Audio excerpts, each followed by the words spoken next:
3 ఎర్రటి క్లాత్ ముక్కలు పళ్ళెంలో పెట్టాలి. 3 రూపాయి బిళ్ళలు ఉంచాలి.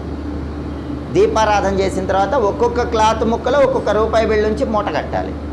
అలా 3 మూటలు సిద్ధంగా ఉంటాయి. ఇప్పుడు ఏం చేయాలి? ఆ 3 మూటలు కలిపి ఒకే మూటలాగా ముడివేస్తూ ఓం వక్రతుండాయ నమః అని 11 సార్లు చదువుకోవాలి.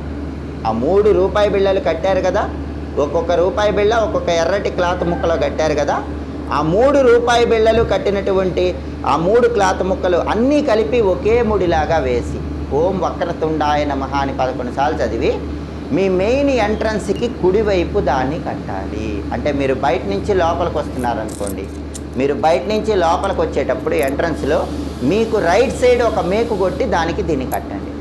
లేదా కిటికీ ఉంటుంది కదా, కిటికీకైనా సరే కట్టుకోవచ్చు. 6 నెలల వరకు దాన్ని అలాగే ఉంచండి. 6 నెలల తర్వాత మళ్ళీ ఈ పరిహారం పాటించండి. ఇలా చేస్తే ధనాకర్షణ